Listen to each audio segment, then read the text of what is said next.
ఒక ఊరిలో ఒక ధనవంతుడు ఉండేవాడు. అతను ప్రతిరోజు ఒక మనుగు ధాన్యం దానంగా ఇచ్చేవాడు. పనివారు రోజు మనుగు ధాన్యం కొలిచి బీద సాదలకి దానంగా ఇచ్చేవారు. ఎప్పుడైనా ధనవంతుడు వచ్చి చూసేవాడు. ఆ ధనవంతునికి ఒక కోడలు ఉండేది.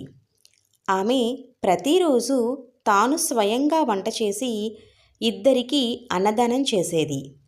వారిని కూర్చోబెట్టి వారు తృప్తిగా తినేదాకా దగ్గరుండి వడ్డించేది. ధనవంతుడు మరుజన్మలో ఒక రాజుగారికి పట్టపు ఏనుగుగా జన్మించాడు. రాజలాంఛనాలతో అంబారి అమర్చి అలంకరణలతో వైభవంగా ఉండేవాడు. అతనికి రోజు ఒక మనుగు ధాన్యం ఆహారంగా లభించేది. కోడలు కూడా అదే రాజుగారికి కుమార్తెగా జన్మించింది. రాజభోగాలతో విలాసాలతో తెలియాడేది.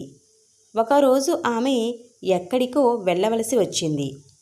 పట్టపు ఏనుగుపై వెళ్ళాలని ముచ్చటపడింది. ఏనుగును చక్కగా అలంకరించారు. రాజకుమార్తె కూడా చక్కగా అలంకరించుకుని వచ్చింది. ఆమెను చూడగానే ఏనుగుకి గత జన్మ అంతా జ్ఞాపకం వచ్చింది.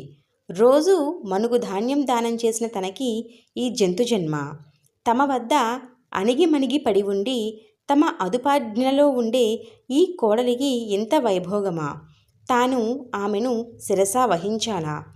ఏనుగుకి అంతులేని దుఃఖం వచ్చింది. కళ్ళ వెంట నీళ్లు కారుస్తూ కింద కూలబడిపోయింది. మావటి వాళ్ళు అదిలించినా కదలలేదు. కాపలా భటులు బెదిరించినా లక్ష్య పెట్టలేదు.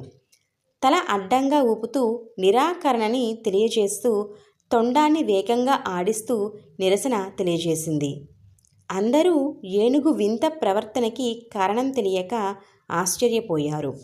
చూసిన వాళ్ళు అందరూ విస్తుపోయారు. రాజకుమార్తె ఏనుగును సమీపించింది.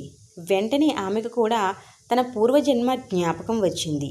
వెంటనే ఏనుగుని సమీపించి, మామగారు, మీ మనోగతం నాకు అవగతమయ్యింది. మనుగు ధాన్యం దానం చేసిన తమకు జంతు జన్మ లభించగా మీ పంచన పడి ఉన్న నాకు ఎంత వైభోగమా అని కదా మీ బాధ.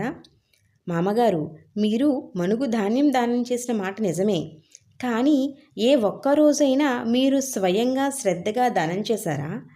పని వాళ్ళకి అప్పగించి మీరు పర్యవేక్షణ చేసేవారు. అయినా మీకు అందుకే ఈ జన్మలో ప్రతిరోజు ఒక మనుగు ధాన్యం ఆహారంగా లభిస్తోంది. నేను అలా కాదు, ఇద్దరికీ భోజనం పెట్టినా వారికి స్వయంగా వండి దగ్గరుండి వడ్డించి వారు తృప్తిగా భుజించేటట్టు చేసేదాన్ని. భగవంతుని నిర్ణయానికి, ఆయన ఇచ్చిన దానికి మనమేమి చేయగలం అని అన్నది. అప్పుడు ఏనుగుకి జ్ఞానోదయం అయ్యింది. నిజమే, తాను మనుగు ధాన్యం దానమిచ్చినా సక్రమంగా ఇవ్వలేదు. పనివారిని ఇవ్వమని ఎప్పుడైనా తీరిక ఉంటే అటువైపుగా వెళ్ళి మదించిన మదగజంలాగా చూసి వెళ్ళేవాడు. తన కోడలు అలా కాకుండా ఎంతో భక్తితో దానం చేసింది. అందుకని ఆమెను భగవంతుడు విశేషంగా అనుగ్రహించాడు. భగవంతుని నిర్ణయానికి తిరుగులేదు. ఏనుగు మనస్సు కుదుటపడింది. దుఃఖం శాంతించింది. సంతోషంగా లేచి నిలబడి, అమ్మాయి, నీవు నాకు శిరోధార్యవు. నీవు ఎక్కడికి వెళ్ళాలంటే అక్కడికి నా శిరస్సును ధరించి తీసుకువెళ్తానమ్మా అని అన్నది. ఈ కథలోని నీతి ఏమిటంటే, చేసే దానం శ్రద్ధగా చేయాలి.